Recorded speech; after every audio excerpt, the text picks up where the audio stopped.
Este día, 3 ministros del gabinete del presidente Jimmy Morales anunciaron su renuncia, profundizando la crisis en la administración. Ese es el tema de la noche. Participe con la etiqueta SF, Crisis Gabinete. A continuación, la nota de estas decisiones.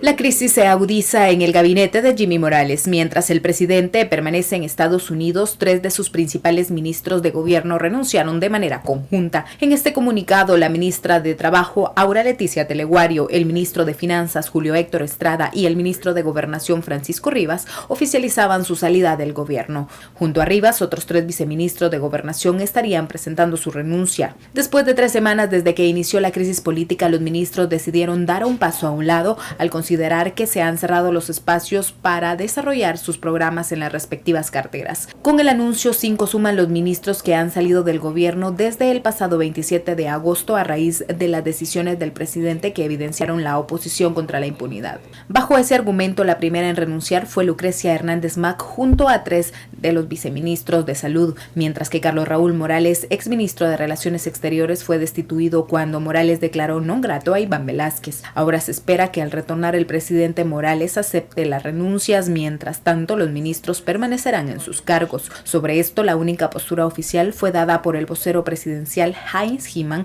en una entrevista a Emisoras Unidas, donde afirmó que la presidencia se enteró de las renuncias a través de las redes sociales y que las personas son temporales, mientras que las instituciones prevalecerán.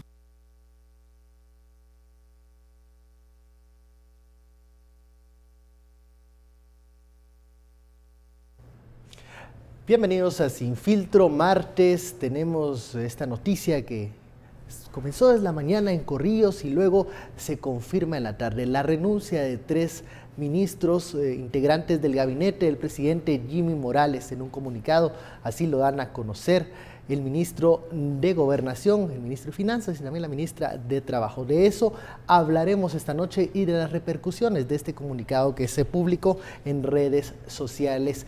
La etiqueta SF Crisis Gabinete. Damos la bienvenida a nuestros analistas, Juan Rodolfo Pérez Trabanino y Osvaldo Samayoa. Muy buenas noches.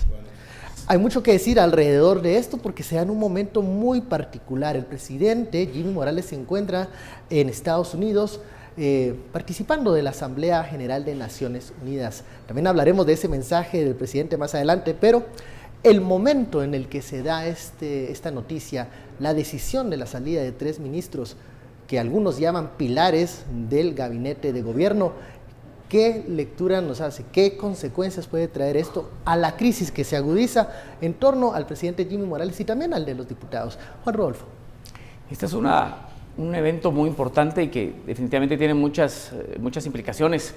Bien lo dijiste, no es usual que 3 ministros renuncien en un mismo día y lo hagan en forma conjunta, pero es menos usual aún que lo hagan cuando el presidente no está en Guatemala.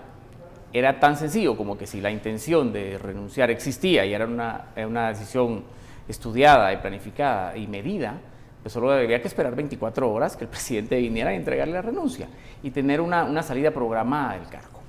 Yo lo que estimo es que aquí algo pasó en las últimas 24 horas, algo que estuvo fuera de control, algo que quizá no tenga ni siquiera que ver con el presidente. Y que pero obligó, que unió a estos 3 exfuncionarios. Así es, pero que obligó a 3 ministros a renunciar. Y el grave problema es las particularidades de cada uno, tanto el ministro de Finanzas como el ministro de Gobernación son las piernas y los brazos de este gobierno. Sin duda son sus mejores cuadros, son cuadros técnicos con mucha cintura, pero además con mucha legitimidad. Han sido ambos voces muy válidas en la gestión gubernamental. Y respetadas dentro y fuera del gabinete. Respetadas, así es, y sus relaciones con la comunidad internacional, con todas las organizaciones políticas, sociales. Es decir, no se va cualquier ministro, se va el ministro de Finanzas, que además tiene la chequera del gobierno. En momentos en donde ya se tiene que discutir el presupuesto 2018. Que es un momento gravísimo. El presupuesto tiene que estar discutido, aprobado en las próximas semanas. Y también se va el ministro de Gobernación en una coyuntura muy difícil, donde hay mucha compulsión social, donde eso puede ser aprovechado por el crimen organizado. Es decir, esta es una época muy complicada. No era el momento para renunciar. Si ellos lo hicieron, es porque hay un motivo de fondo muy grande y muy grave que nosotros no conocemos al día de hoy, y evidentemente le quitan los brazos y las piernas al presidente, pero también marca un mensaje muy importante, y es que el presidente se está quedando sin gobierno, se está quedando sin sus mejores ministros. ¿Quién va ahora a tomar un cargo? Y va a tomar la responsabilidad de ser nombrado ministro. Muy complicadas en este momento, no solo pero las finanzas del Estado y la seguridad. Totalmente, las dos complicaciones más graves, pero además con la poca posibilidad de mantenerse en el cargo más allá de 2 o 3 semanas, porque sin ánimos de ser agoreros o sediciosos, el gobierno del presidente Morales se desmoronó. Yo ya no veo una institución presidencial sólida, veo a alguien que está de paso, alguien que ya perdió la total autoridad y el control de la presidencia y del país.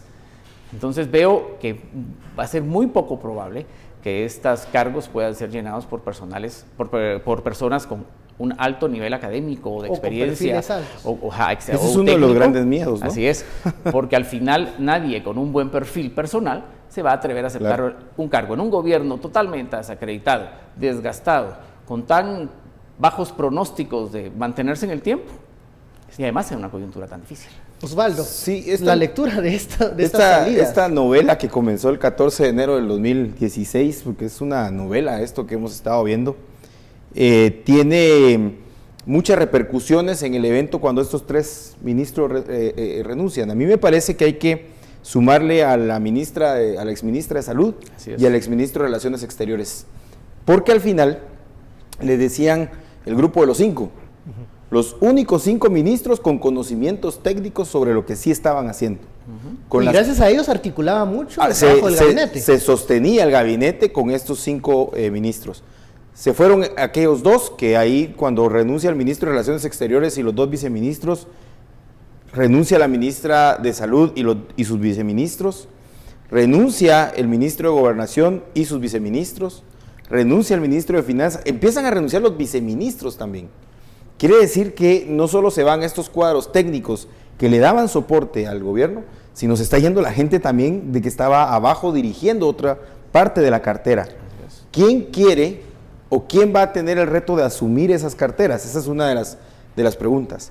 Ahora, ¿qué confianza me puede dar a mí la persona que nombre un presidente que está debilitado, que pactó con un ministro de Defensa bonos de corrupción, que está antejuiciado y que hoy fue a Naciones Unidas, hará un discurso que lo podría haber dado yo no siendo presidente, pero que dentro de ese discurso que da, lo que dice es: estoy preocupado porque hay un caso procesal, hay persecución penal selectiva. Eso ha habido en el país siempre ha habido una persecución penal selectiva.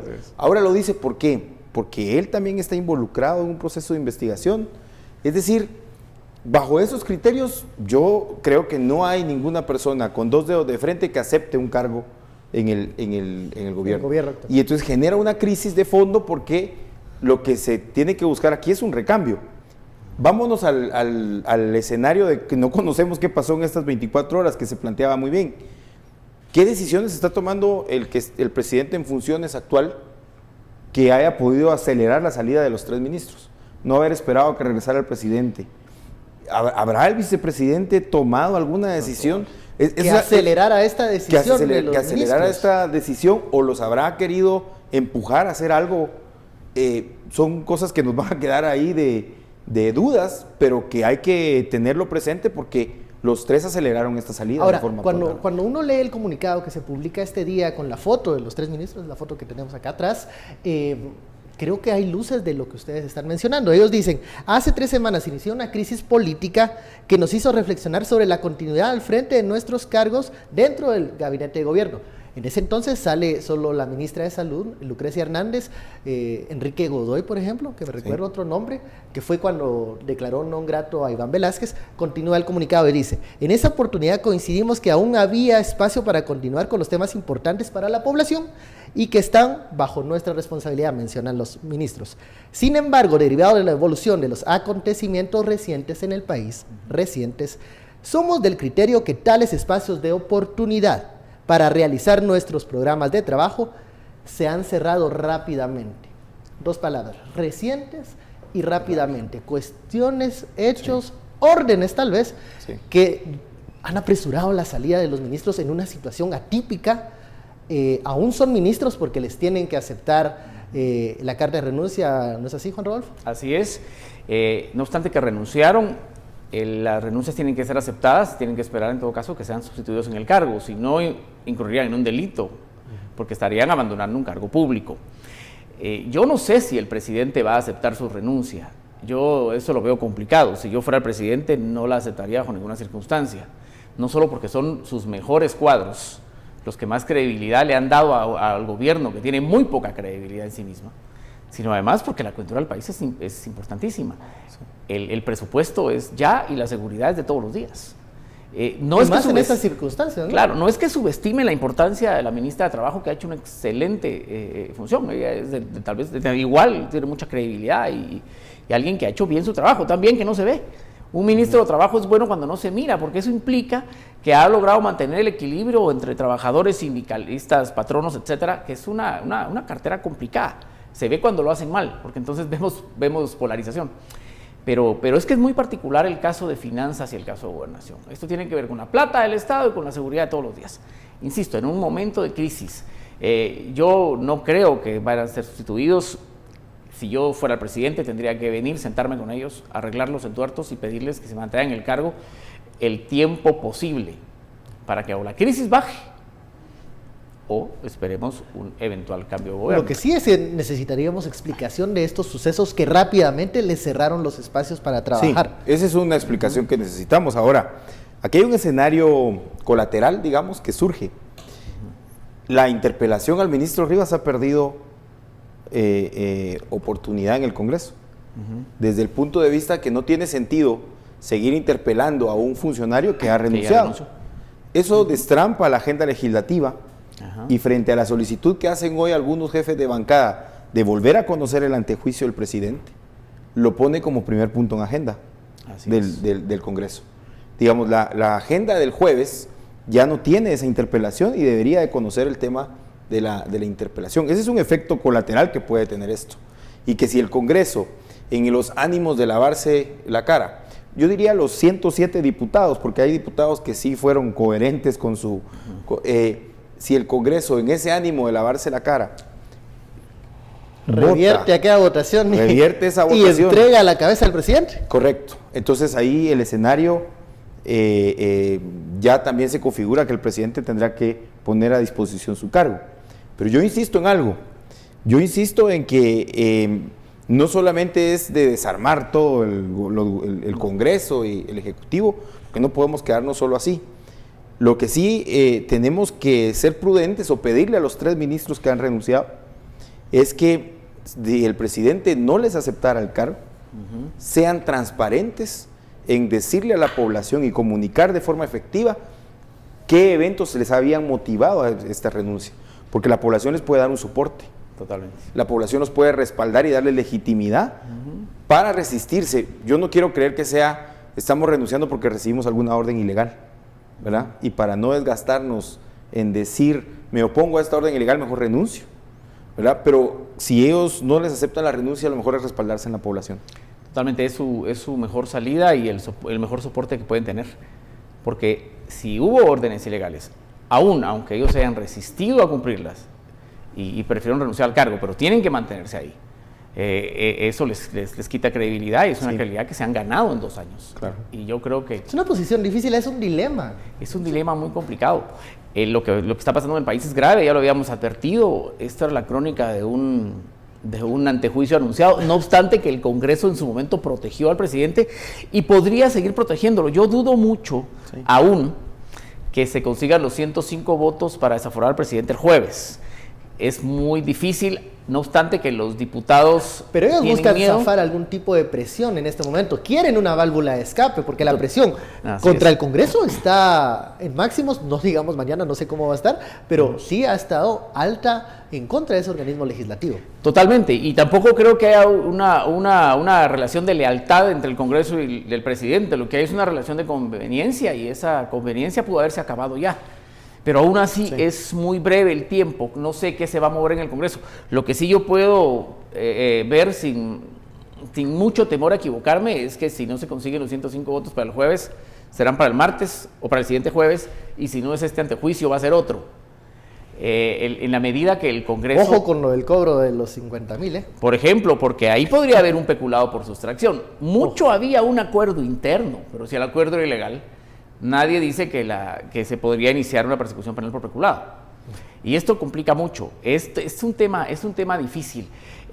Yo creo que aún los grandes articuladores del Congreso que han mantenido esa relación con el presidente siguen haciendo su trabajo. Creo que esto se va a acabar con las persecuciones penales en contra de ellos. Sí. El Congreso no se va a autodepurar. Sí. No va a haber una depuración política del Congreso, aquí va a haber una depuración judicial.